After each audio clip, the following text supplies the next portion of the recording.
Okay, hello everyone. Welcome. This is the Women Behind the Legends, the hip hop version. And I am here with the other women who will introduce themselves shortly. I am Tana, also known as Tane. I am married to Dane. Been married to him now for 4 years, and we've been together since 2003. If you ask him, he'll take a couple of years away from that when I broke up with him. And we are the cast of Women Behind the Legends. Next up, I would like to introduce my fellow woman, KeKe. I'm Kiki Simpson, Mrs. AKA Chubb Rock, hip hop legend, radio producer, and we have been together for way too long.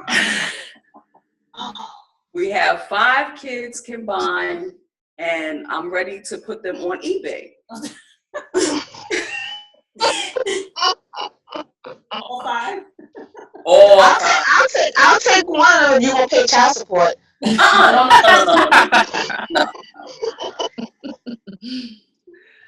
All right, next up, Tajiri.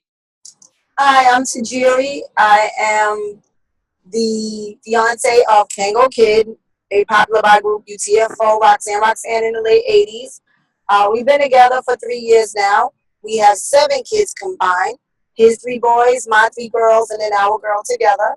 So she's 1 year old, what were we thinking? Yeah. And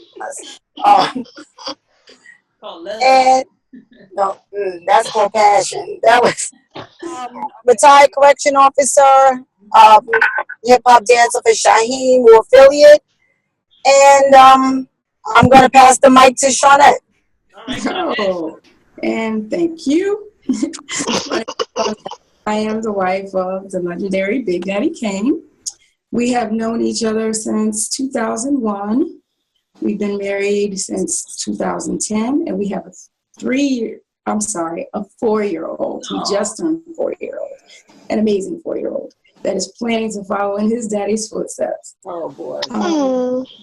I just want to say this opportunity to work with the women behind the legends. I'm super excited. I look forward to this and many other successful projects. Yes, for real. Strong J. I think we're a good group, and we got a lot of good chemistry. As far as myself personally, I currently work full-time in mental health, which is a real passion for me. And as you probably will come to learn as we get to know each other, the women and, of course, society as they get to know us. Thank you. Hey, you guys. My name is Cori Eastmond, and I am married to DJ Wiz. And we have been married for 4 years now. I have 2 boys. I have 2 sons, which are mine, but we share them, Joshua and Bernard. And I work as a health coach. And I'm excited to be a part of this awesome group of ladies as well. So thank you, Tane and Lynette, for pulling me in. Excellent. Yes, Lynette, you didn't make it home yet, but you're up. Yeah, I'm still in the car, and I'm just loving how Kiki just transformed before my eyes. You can do it, girl. Do it. So, my name is. You guys can see me, right? Yes. Okay, great. So I'm under the strobe light, but my name is Lynette Blackwell, and I am in relations with the man who knows about things, and that is Mr. Rob Bass. It takes 2 to make a thing go right. I've been with Rob for almost 3 years. We don't share any children, but we share stepchildren. His son, his daughter, my sons. So we have a combined family of 4. We have 2 cats, Chili and Bandit. Aww. And I am a writer and a director, producer. I'm also a dancer. But I am now spending my time writing plays, and I have a hit, I'm calling it a hit stage play, Unequally Yoked, that is coming to a theater near you. I can't wait. And yes. Oh, how do I got it? So, I'm so happy about this opportunity. I'm glad that we have gotten to this point. I can't wait to share many more moments with these women. And I'm just happy to be here. Okay, so what I want to do is, each of us take an opportunity and kind of talk about why we decided to come together, why did we decide to, take on this format, taking this to YouTube, doing it on our own, not going to the networks. I'll let any one of you kick it off. So we decided to come together because we felt that as women that we stand behind these legendary men, and we're more than just their arm candy. We are women who have we have backgrounds in so many different areas. We have our own careers. We're taking care of our homes. We're taking care of family. Our families. We're taking care of our men. But we are able to juggle, not only all those things, but our own aspirations and dreams, and we have goals, and we have so many things that we are also trying to do. We decided to come together. Tana and I were actually playing around with the idea because I think we was other women to be. We started bringing in some of the other women to be a part of this.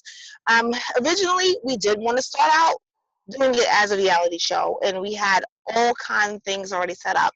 We were set up to come to Atlanta, where KeKe is, and Tajiri is on her way to, and we were set up shop there and to film, and we had this whole thing put together. Unfortunately, society, the temperature in society is that they want ratchetness. Can I say that? Yeah. Yes. They do. They want ratchetness. They want messiness. They want women pulling hair and calling each other's names. They want women jumping across the table and just doing all kind of things that we are not trying to do. We are mature women. We have children. We have men that have raised the bar and have successfully had successful careers for the last 20 plus years. And we're not trying to mess that up by getting on TV to be ratchet and to be messy. That is not something we're trying to do. So we decided that we were not going to go that route. All right.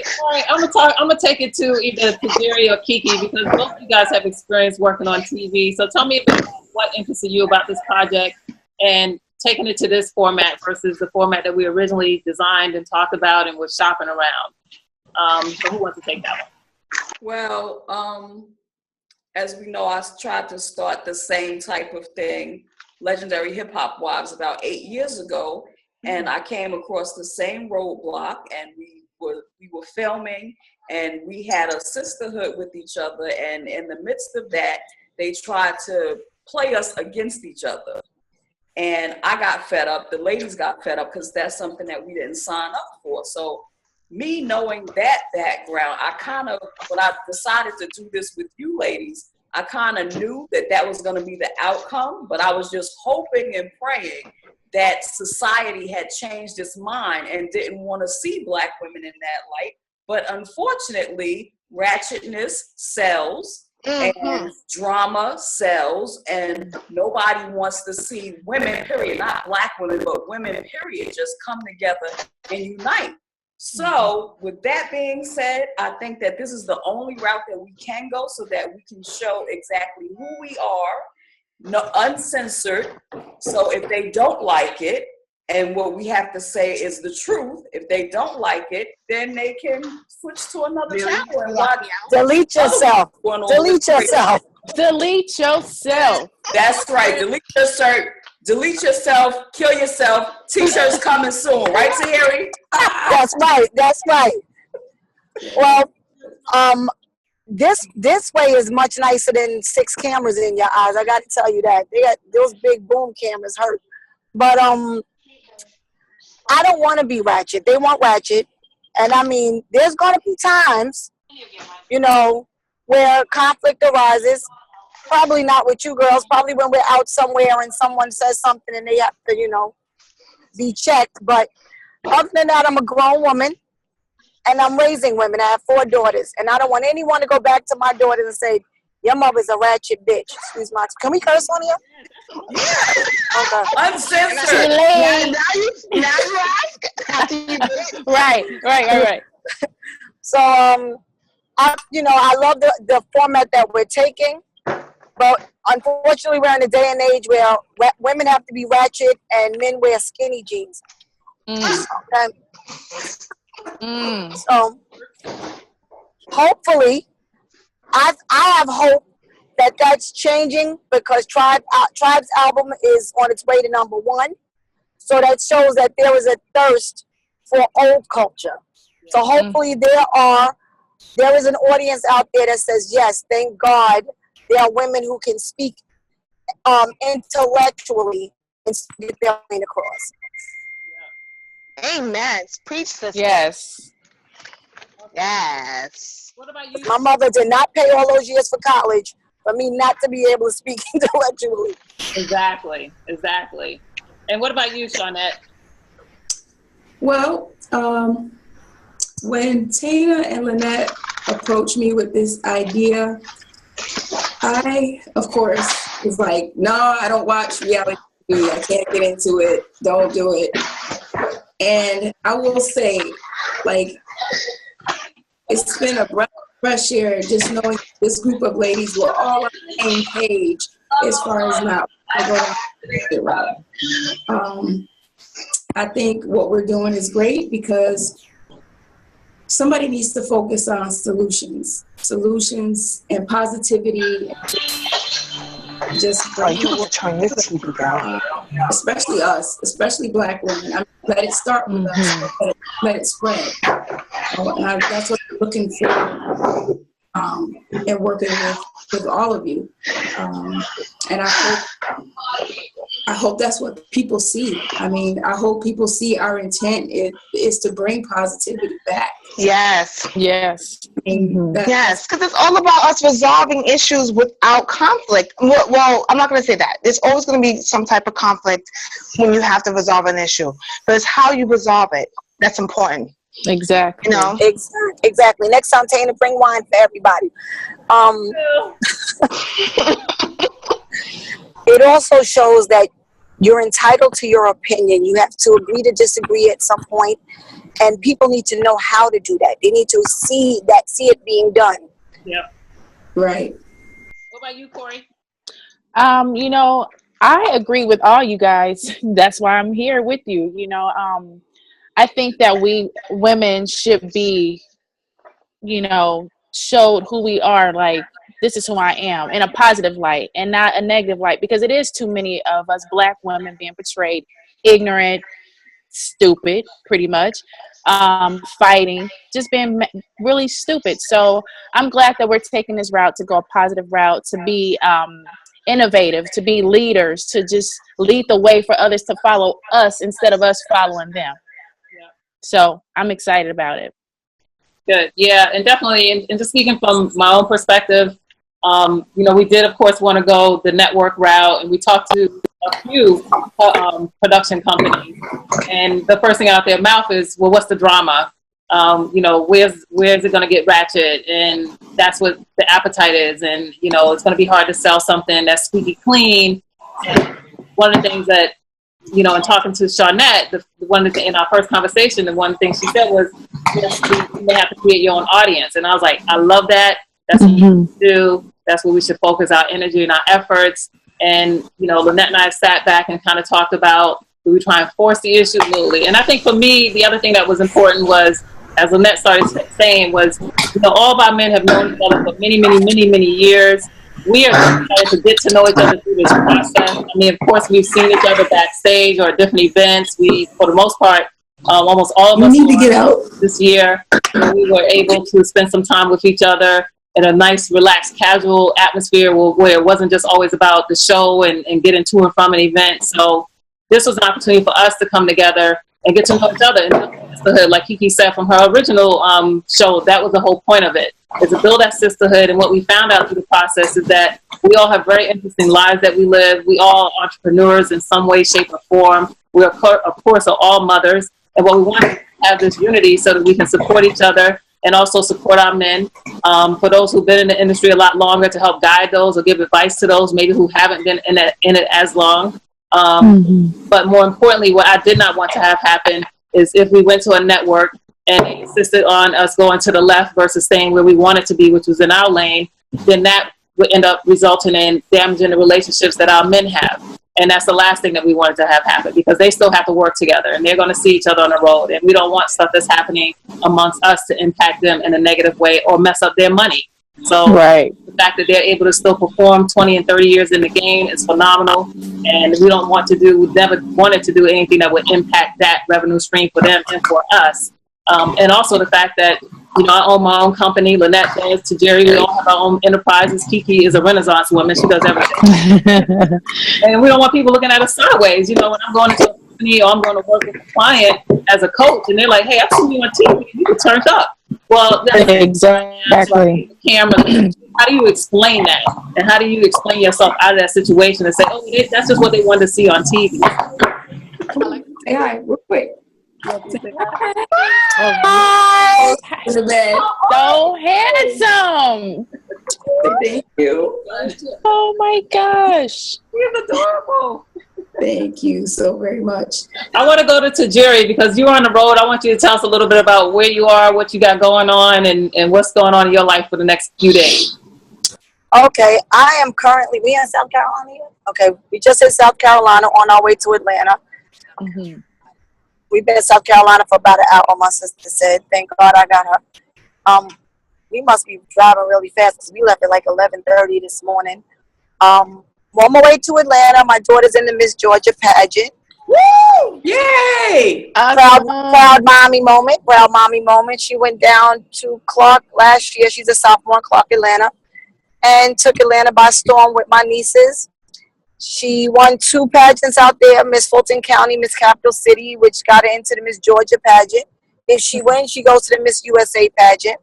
I'm super proud of her, but you know, anything that goes wrong is absolutely mommy's fault. And so I got a car full of stuff that she may need.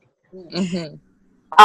My guilty pleasure for the weekend is I only get to be with her for 2 hours tomorrow, and I can't see her till after the pageant. Wow. Darn.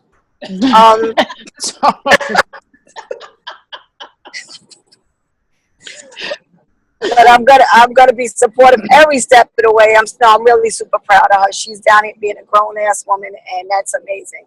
So do you have her sequestered? Is that why you can't spend more time with her?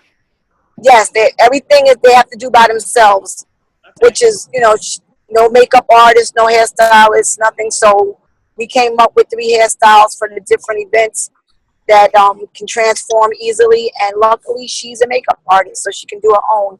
I told her charge the girls an arm and a leg that need makeup done while they're in the hotel. I said, listen, supply and demand, honey. Better whip out your brushes and get a few dollars. But and then, like my sister said, that's her competition. Oh yeah. I didn't say she had to do a good job. I'm just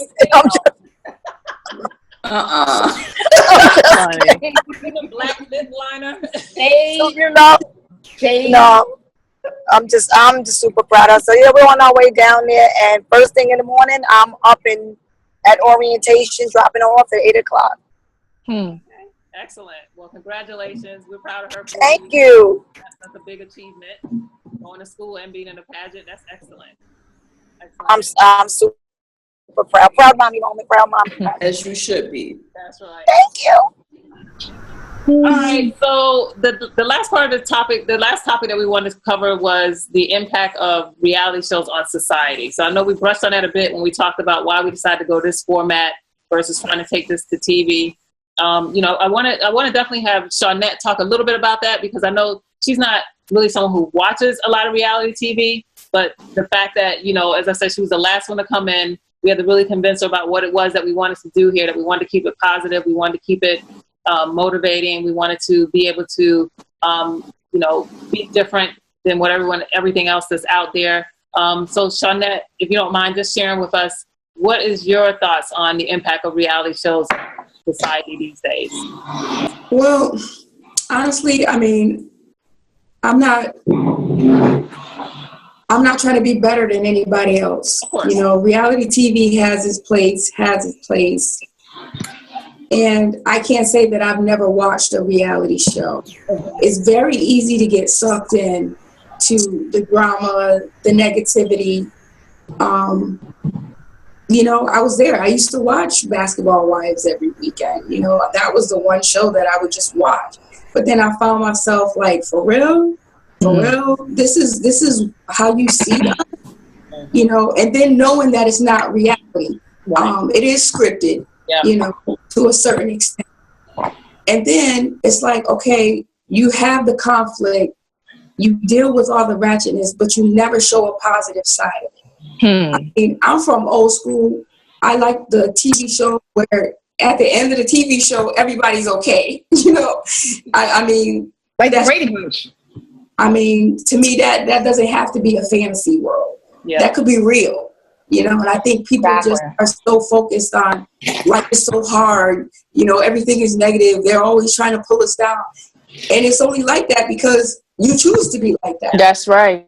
If you start setting an example and be that person who constantly puts out positive, the people around you are, and it'll just keep spreading. I mean, a lot of people will hear that and think that, oh, you live in a fantasy world, you're in a dream world. So be it. I mean, I'd rather be there and try to create that than to try to bring us down even further. Because, I mean, when I look at society, Black people are the only ones that really experience racism the worst. Yeah. Experience racism the worst. Yeah. And it doesn't help that we continue to be negative towards each other. So I really would like this to be a movement towards showing more positivity towards each other and see how that changes people's perspective. Yes. Cheers. Amen. To that. Well said. Absolutely. Thank you. Absolutely. What about you, Cori? I just agree with Shawnette. We need to bridge the gap between the negative and the positive, and be the positive, be the light, because it's too much of the drama, as she said. You know, a negativity that's on TV that makes us look bad. It makes us look like we're just so ignorant. And I mean, I truly hate it. I hate how we are perceived, as she said, on TV, you know, in society. And right now it's so much going on that we're just going down versus going up. And someone needs to make that step into transitioning. And I think we could do that. I really do. I think we as a unit, as a sisterhood together, can show positive and moving forward, because it's too much negativity right now. Yeah. And I'm a Black woman who wants to be, you know, I feel as though like who we are, where we've come from, you know, we all have these different stories, and I believe that we're all overcomers. We've grown into the women that we are today. And so we could share who we are to help others become who not like she said, not that we're better, but we know better now, so we're doing better. Exactly. So that's how I feel. Yeah. One of the problems I'm having is that, and I wrote this on Facebook the other day, I said, why are we still considered the minority? Mm-hmm. We do so many things as a majority. And I think it's because of our culture and how we're looked upon. We're not given the respect that other, and you can have people in the trailer parks and people that are just as ratchet, but they identify us differently. So if we do something, we're called thugs. If we're in a fight, we're called thugs. And if another race has a fight, it's just, oh, they had an altercation. You know, we're always put in the negative when they talk about us. And I think that's because we allow them to put us in that category all the time. You know, and these shows definitely portray us in that way. And I see these women, like, I watch reality TV. I haven't watched Basketball Wives or Love and Hip Hop or none of those, but I do watch the cutting in the ATL about the beauticians, and I'm like, why does every show have to have so much conflict? Why are you all beauticians and you all supposed to be having a sisterhood and trying to uplift each other, but you're always cutting each other by the knees and trying to take each other down? But I also know that we as a people we have that crabs in the barrel syndrome, where we pull each other down. Everybody wants to make it, but nobody wants to pull each other up so we all can make it. If you look at all these different ethnicities, a lot of the Hispanic groups, and we as the Hispanic groups, the Asian groups, the Jews, think about it like this, as the fact that we are women behind the legends. And think about our significant others and the shows that they do. When I see shows that Rob does, and I see when I see a show when they put all of them together, like Kane. I've seen a show with Kane and what's his name? Dougie, and it was a huge show. It was EPMD. It was a big show here in Long Island. It was only half full. Why is that? Now, of course, it was catered towards our people, but we didn't support. We didn't come out to support. The next week, there was a freestyle show he was on, or the next month. Packed. Sold out. And he was the only hip-hop artist on that show. Why are we not supporting each other and helping each other to grow? Helping each other, going to each other's businesses? Why are we always looking for freebies? Why can't we support one another and pay for? Why I paid for Tana's book? I could have asked for a free copy, but I didn't. Right. You know what? You know what? I'm gonna speak on something that's gonna touch nerves, and I'm just gonna say how I feel. Integration hurt us more than we know. I'm not saying that we shouldn't have integrated, but when we were segregated, we were forced to support our own. Our communities thrived because that's what we had. We bought black. We used our own auto mechanics. We ate at our own diners. And the minute we were told that we could integrate, the ones who could afford it ran away and never looked back, because we never felt that we were good enough to begin with. If we feel that we're good enough, we will use our own, go back to our own. My grandfather was from the South. My grandfather came up to New York. He was a product of the Willie Lynch syndrome, and he would say, I'm calling 1-800 white man because I want it done right. Where when you call 1-800 white man, 9 times out of 10, it's going to be a brother at your door who was trained to do that better. But he's getting half of what he would have had if we had purchased it directly from him. So we're a product of our own self-hate, and that has to stop. It's a divide and conquer thing, and we have to stop that. I love all my sisters and brothers, and I would love to see each other, others of our own nationality, come from behind and say, no, I'm going to help my brother out. Not saying that we shouldn't help all races out, because I have family and friends that are diverse. You can look at me and tell that I'm not 100% straight off the boat. It's apparent, but we need to learn to big each other up again. Yeah, no, I definitely agree with you on that. Absolutely. And even thinking about the legends, you touched on it a bit there, Lynette, but the fact that a lot of these younger artists aren't really showing them the respect that they deserve, and I think they forget that it's their shoulders that they're standing on that got them to where they are. Yeah, they have more money now. They got better deals than what was given back in the day, but it's only because of the lessons that these men have learned through the years that have made them better negotiators when they go sit down at the table. And some of their deals aren't the best either. They don't really understand that. In 20 years, they won't be around because no one's going to want to be looking for them. Whereas at least these men can still perform, and there's still a demand for it. And as you said, with the Tribe Called Quest album coming out and doing as well as it is, I take that as a sign that there's a shift happening. And I think it's a conscious shift. And I think we're on the cusp of something as well with this show, to try and shift that mentality and shift the demand for how we want to be represented and how we want to be viewed in the public eye. When I look at reality shows, and I look at tons of them, some for research and some just for what I call mindless entertainment. And when I look at a lot of them and I compare the black shows to the white shows, you don't have the drama and the messiness and the ratchetness that you see on the black shows that you see on the white show. I mean, on the white shows that you see on the black show. So when I look at the show, the Christie show, one time there was a marathon. I said, let me just see this show. I hear about him. I don't really know who he is. I don't know how he came to be, on TV, but let me see what he's about. I watched it. First of all, I couldn't figure out if he was gay or straight. I'm like, right. Girl. You don't know. Girl. You know, you just won't say it. You know. Who is it? His wife better know. Who's the person again? Because He's more of a lady than we'll ever be. He's he is. Christy something. And he has a reality show. I want to say it's on he's black? No. Mm-mm. Oh, okay.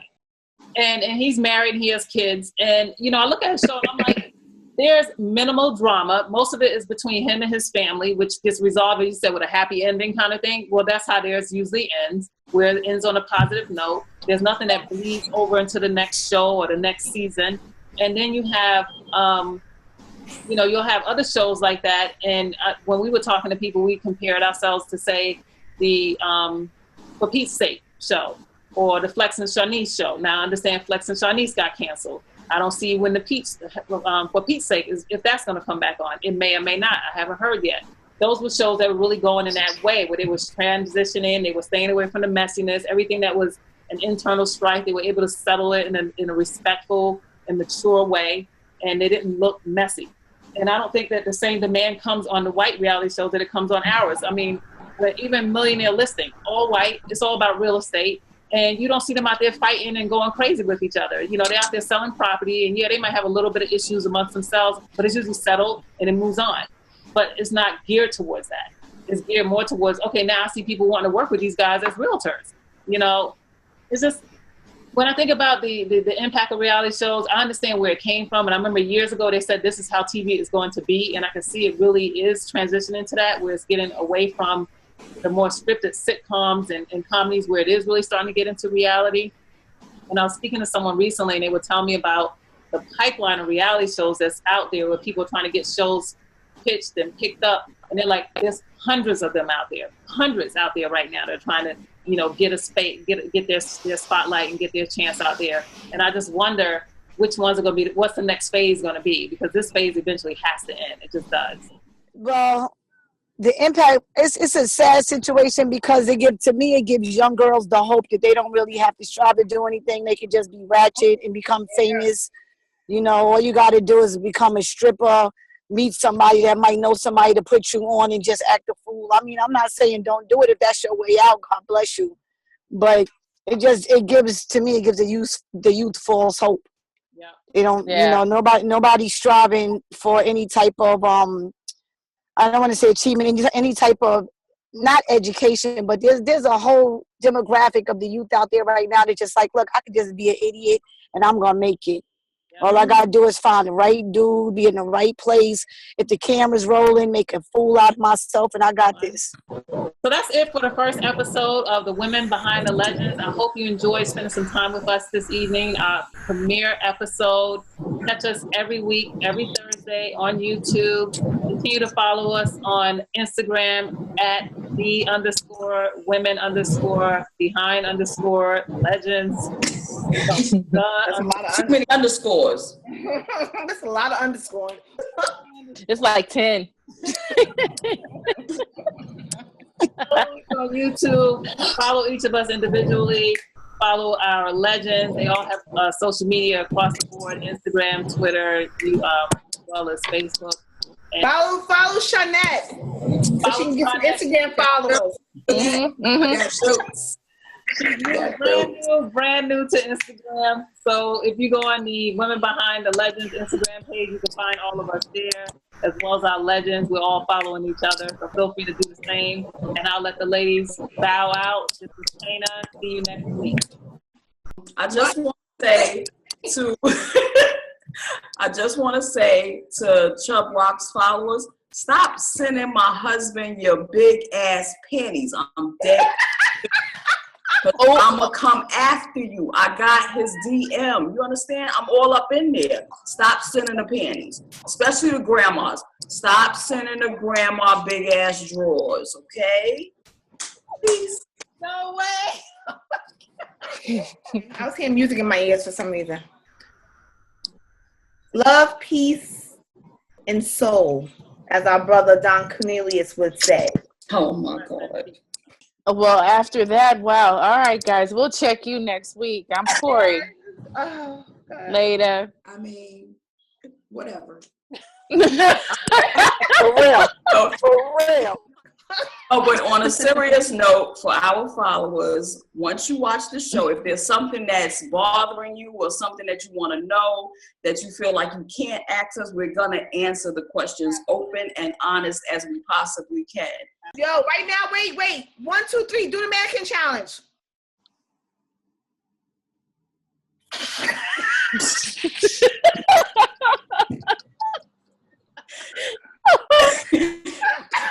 All right, Shawnette, you can stop. No, you can stop now. Shawnette. How y'all know I wasn't frozen? How y'all know my internet? Oh, God. I got tears. Okay.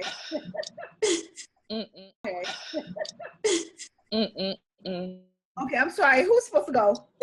Everybody went but me, but on that note, I'm just going to say we are the difference between hood and ghetto. Ghetto is a location, hood is a state of mind. Oh, peace.